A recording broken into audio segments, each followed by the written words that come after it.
નમસ્કાર દોસ્તો, લાસ્ટ વિડિયોમાં આપણે પેટા નોંધ એટલે કે ચેપ્ટર નંબર 6 પૂર્ણ કરેલ. પેટા નોંધની અંદર દોસ્તો અમુક મુદ્દા તમારે 11મા માં ભણવાના નથી, માટે એની મેં ચર્ચા નથી કરી. મેં તમને જેટલું પેટા નોંધમાં ચલાવ્યું છે એટલું જ તમારે તૈયાર કરવાનું છે. આગળ વધીએ છીએ. ચેપ્ટર નંબર 7 રોકડ મેળ. રોકડ મેળ જેને ઇંગ્લિશમાં કહેવાય છે કેશ બુક. ઇંગ્લિશમાં એને શું કહેવાય? Cash book. રોકડ મેળ. અચ્છા, પ્રસ્તાવના સમજીએ દોસ્તો. તો રોકડ મેળ એ પોતે પેટા નોંધનો એક પ્રકાર છે. રોકડ મેળ પેટા નોંધનો જ એક ભાગ છે,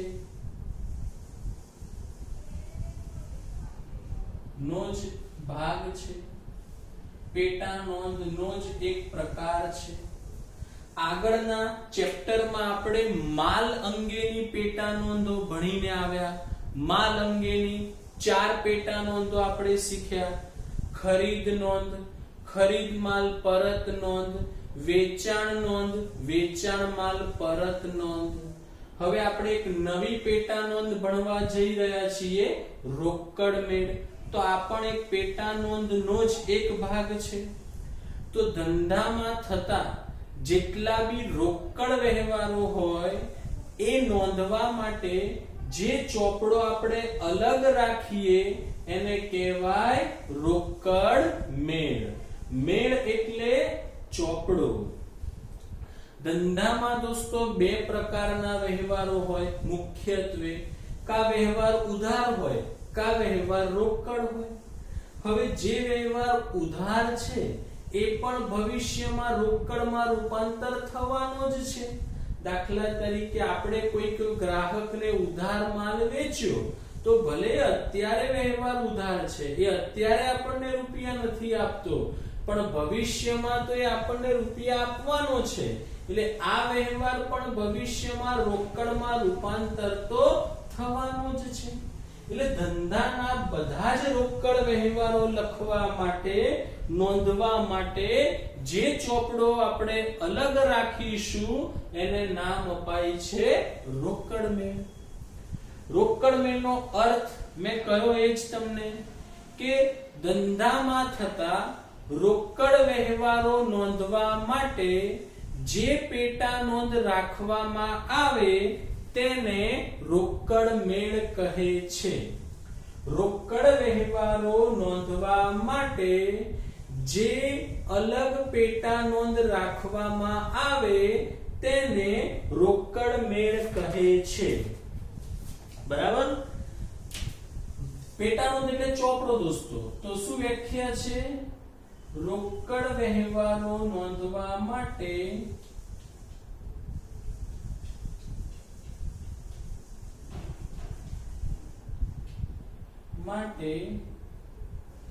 રાખવામાં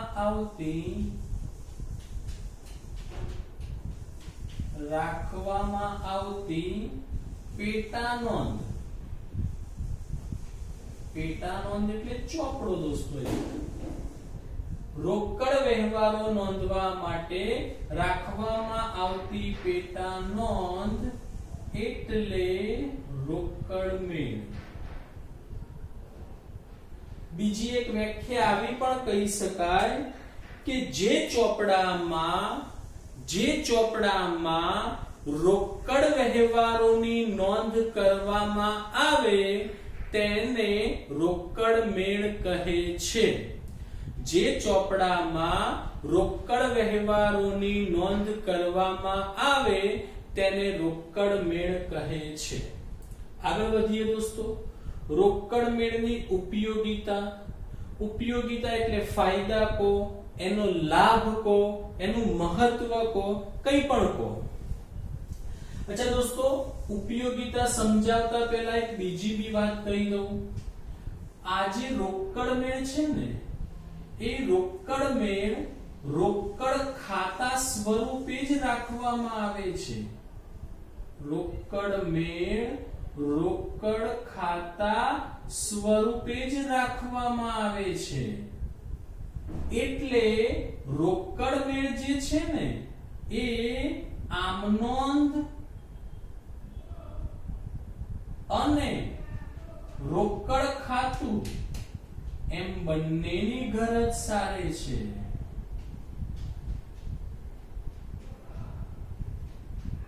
દોસ્તો મેં શું કહ્યું તમને કે એ રોકડ મેળ જે છે ને એ રોકડ ખાતા, જેમ કે આ નમૂનો છે, હું સમજાવું છું આગળ આપને કે રોકડ મેળ આ એનો નમૂનો છે. દોસ્તો ડાબી બાજુ તારીખ આય એટલે કે આવક, પહોંચ નંબર ખાપા રકમ રૂપિયા, જમણી બાજુ તારીખ વ્યય જાવક વાઉચર નંબર ખાપા રકમ રૂપિયા. ખાતાનો નમૂનો બી દોસ્તો આવો જ હોય છે. એમાં ખાતામાં ડાબી બાજુને ઉધાર બાજુ કહેવાય.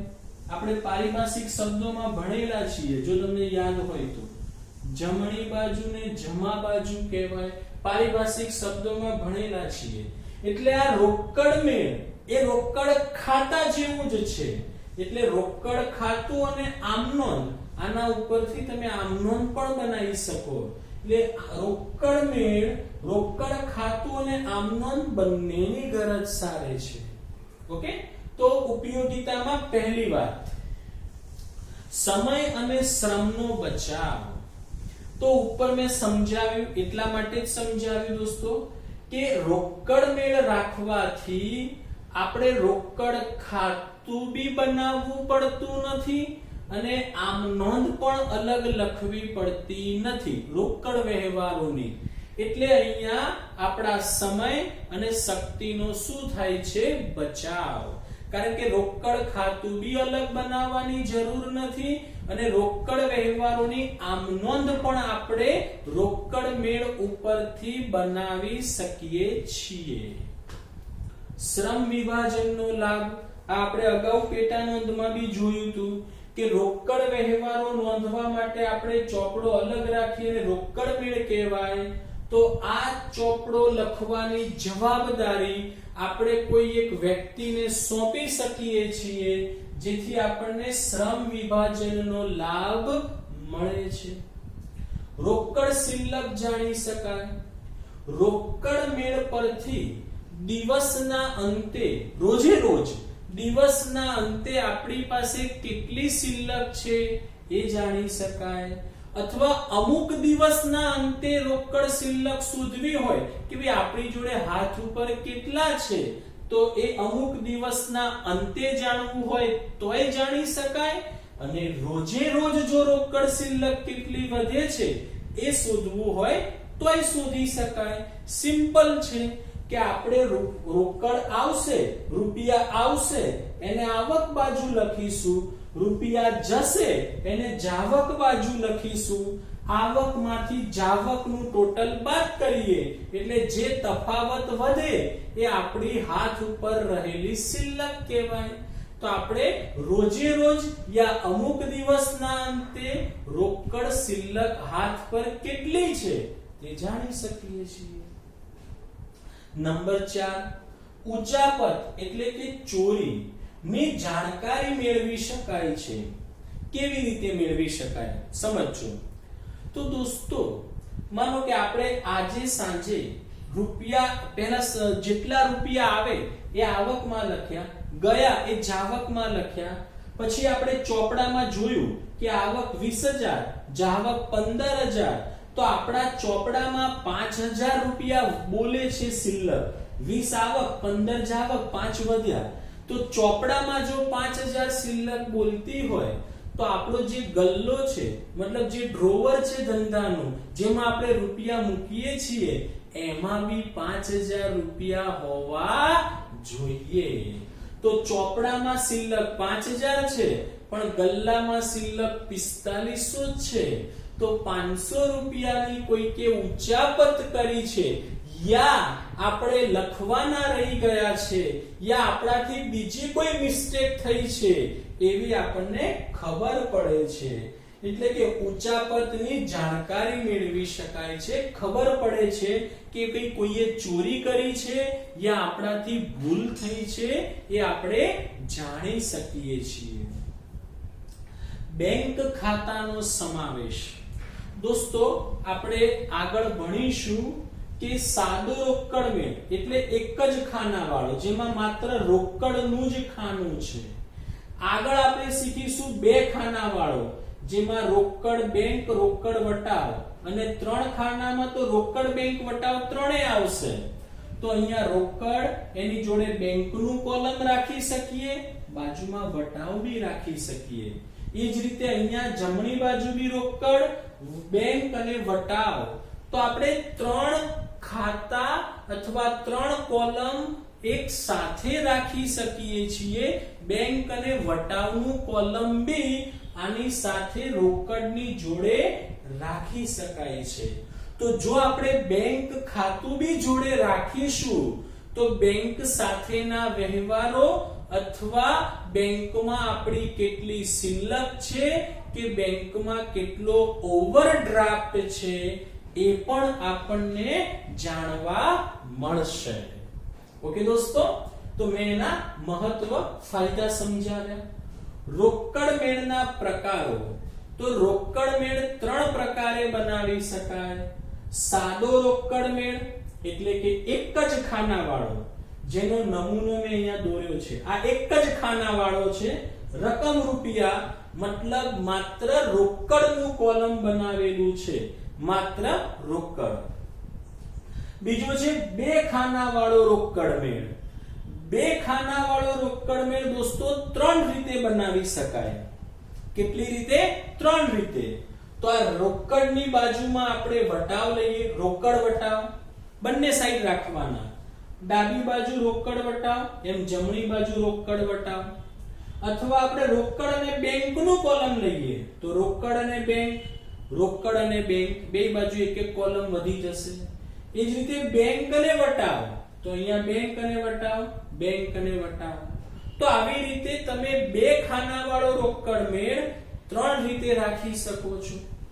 અને ત્રીજી વાત છે ત્રણ ખાના વાળો રોકડ મેળ. એમાં રોકડ, બેંક, વટાવ ત્રણેય ખાતા જોડે રાખીશું, ત્રણેય કોલમ રાખીશું. તો રોકડ, બેંક, વટાવ. એ જ રીતે જમા બાજુ રોકડ, બેંક અને વટાવ. તો આવા ત્રણ પ્રકાર છે. સાદો રોકડ મેળ, બે ખાના વાળો અને ત્રણ ખાના વાળો. વધારે પરીક્ષામાં દોસ્તો મોટા ભાગે ત્રણ ખાના વાળો રોકડ મેળ પૂછાતો હોય છે, પણ બે ખાના વાળો બી પૂછાતો હોય છે. પણ જેને ત્રણ ખાના વાળો રોકડ મેળ આવડે એ બે ખાના વાળો રોકડ મેળ પણ સરળતાથી બનાવી શકે છે. ચલો દોસ્તો આગળ વધીએ. નંબર 1, પહેલું સાદા રોકડ મેળનો નમૂનો. હવે સાદો રોકડ મેળ સમજો એટલે બાકીની બધી વાત આવી જ જાય, ખાલી બાજુમાં કોલમ એડ કરવાનું થાય. તો સાદા રોકડ મેળનો નમૂનો, તો આપણે ડાબી બાજુ એટલે કે ઉધાર બાજુ તારીખ, આય, આવક, પહોંચ નંબર, જે આપણને રૂપિયા મળ્યા હોય એની જે પહોંચ હોય તે, ખાતા વહી પાના નંબર ને રકમ રૂપિયા લખીશું. એ જ રીતે જમા બાજુ, જમણી બાજુ આપણે 5 કોલમ રાખીશું. તારીખ, વ્યય, જાવક, વાઉચર નંબર, ખાપા અને રકમ રૂપિયા. દોસ્તો આ નમૂનો ખાતા જેવો જ છે, માટે રોકડ મેળને રોકડ ખાતું પણ કહેવાય છે. 9મા ચેપ્ટરમાં આપણે ખાતા વિશે ભણીશું. 9મા ચેપ્ટરમાં ત્યારે માત્ર આ પહોંચ નંબર અને અહીંયા વાઉચર નંબરનું કોલમ નહીં આવે, એને અહીંયા વિગત આવી જશે, આટલો ફરક પડશે. એટલે આ નમૂનો ખાતા જેવો જ છે, એટલે આને રોકડ મેળ બોલો યા રોકડ ખાતું બોલો, કઈ ફરક પડે નહીં. હવે આપણે લખવાનું શું દોસ્તો? તો રોકડ મેળ એટલે કે અહીંયા રોકડ વ્યવહારો લખીશું. હવે જો દોસ્તો તમને ખ્યાલ હોય તો રોકડ એ ધંધાની મિલકત છે. રોકડ એ ધંધાની મિલકત છે અને કેવી મિલકત છે? ચાલુ મિલકત છે. કેવી? ચાલુ મિલકત. તો દોસ્તો મિલકતની હંમેશા ઉધાર બાકી હોય. મિલકતની હંમેશા ઉધાર બાકી હોય. આવું આપણે આગળ ભણવાના છીએ 9મા ચેપ્ટરમાં. એટલે મિલકત હોય ને એ હંમેશા ઉધાર જ થાય. તો જો આપણી પાસે શરૂઆતમાં રૂપિયા પડ્યા હોય, રોકડ મેળ બનાવવાનું ચાલુ કરીએ ત્યારે શરૂઆતમાં જો આપણી પાસે રોકડ શિલ્લક પડી રહી હોય, શરૂઆતમાં રૂપિયા હોય, તો તમારે એને ઉધાર સાઈડ લખવાના અને અહીંયા લખવાનું બાકી આગળ લાવ્યા. શું લખવાનું? બાકી આગળ લાવ્યા. પૂરું નામ છે બાકી આગળ લાવ્યા. મેં શોર્ટમાં લખ્યું બા આ લાવ્યા. એ શું છે? શરૂની રોકડ શિલ્લક છે. શરૂની રોકડ શિલ્લક. પછી દોસ્તો તમારે ઉધાર સાઈડ શું લખવાનું? તો રૂપિયા આવે, રોકડ આવે એ તમારે ઉધાર સાઈડ લખવાનું. રોકડ આવે અને ટૂંકમાં રોકડ ક્યારે આવે? તો આવકો થાય ત્યારે. અને રૂપિયા જાય મતલબ રોકડ જાય તો તમારે જમા સાઈડ લખવાનું. મતલબ અહીંયા ખર્ચા એટલે કે જાવકો લખવાની. ઓકે, તારીખ તો તમે જાણો છો દોસ્તો, જે હોય એ તારીખ લખવાની છે. ઓકે, તો શરૂઆતની રોકડ શિલ્લક, રૂપિયા આવે એટલે કે આવકો, રૂપિયા જાય એટલે કે જાવકો, અને પછી આપણે રોકડ મેળ બંધ કરવાનું એટલે કે ખાતું બંધ કરવાનું. તમે જ્યારે રોકડ મેળ બંધ કરશો ને ત્યારે હંમેશા રોકડ મેળના ઉધાર બાજુનો સરવાળો જ વધારે હોય. મેળ એટલે ખાતું દોસ્તો, મારાથી ક્યારેક ભૂલથી બોલાઈ જાય તો ધ્યાન રાખજો. રોકડ મેળ એટલે જ રોકડ ખાતું. તો રોકડ ખાતામાં હંમેશા ઉધાર સરવાળો જ વધારે હોય. કેમ દોસ્તો એવું? કારણ કે આપણા ખિસ્સામાં જેટલા હોય અથવા આપણા જોડે જેટલા આવ્યા હોય એના કરતા વધારે ખર્ચ કરી શકાય ના. એટલે આવક હંમેશા રોકડની આવક હંમેશા રોકડની જાવક કરતા વધારે હોય. એટલે તમારે ઉધાર સરવાળો પહેલા કરવાનો, એ સરવાળો બંને બાજુ મૂકી દેવાનો અને એમાંથી જમા ટોટલ બાદ કરવાનું. આ જે વધે એને કહેવાય આખરની રોકડ શિલ્લક, અને જેને આપણે કહીશું બાકી આગળ લઈ ગયા. શું કહીશું? બાકી આગળ લઈ ગયા આખરની રોકડ શિલ્લક.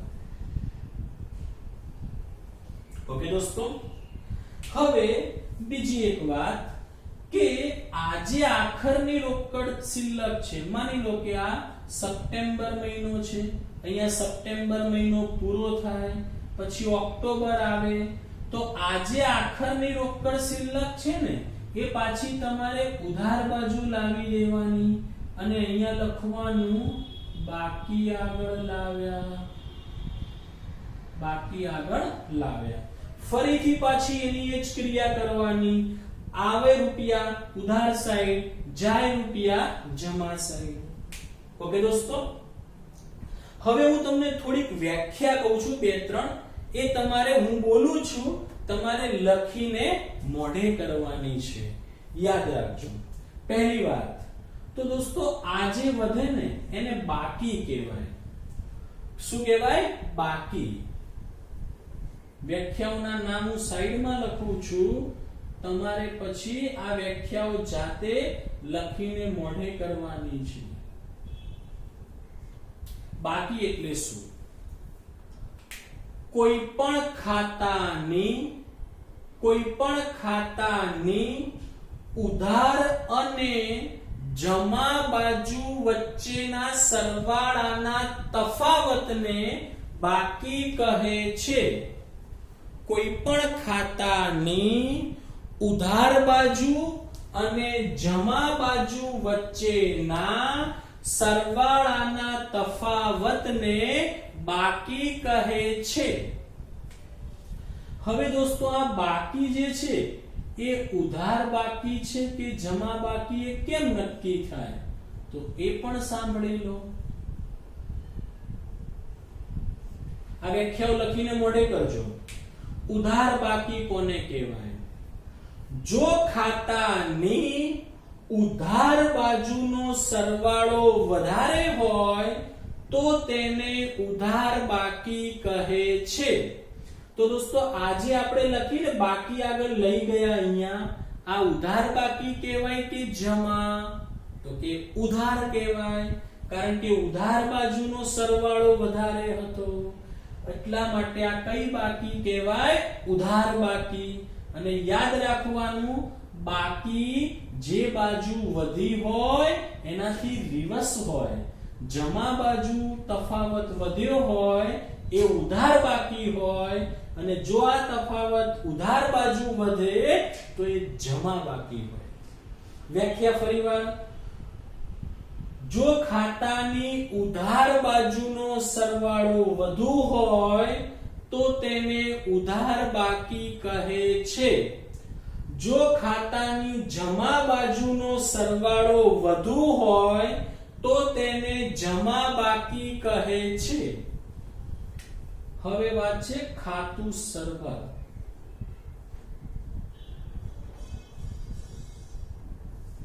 ખાતું સરભર. જો ખાતાની ઉધાર બાજુ અને જમા બાજુ વચ્ચેનો સરવાળો જો ખાતાની જમા બાજુ અને ઉધાર બાજુનો સરવાળો સરખો થાય તો તેને ખાતું સરભર થયું તેમ કહે છે. જો ખાતાની ઉધાર બાજુ અને જમા બાજુ નો સરવાળો સરખો થાય તો ખાતું સરભર થયું તેમ કહે છે. તો આ ચારે વ્યાખ્યા લખીને મોઢે કરજો. મેં બીજી બધી વાતો સમજાવી, આ બધી થિયરી લખીને યાદ કરશો. આવતા લેક્ચરમાં આપણે દાખલો ગણીશું. ઓકે દોસ્તો.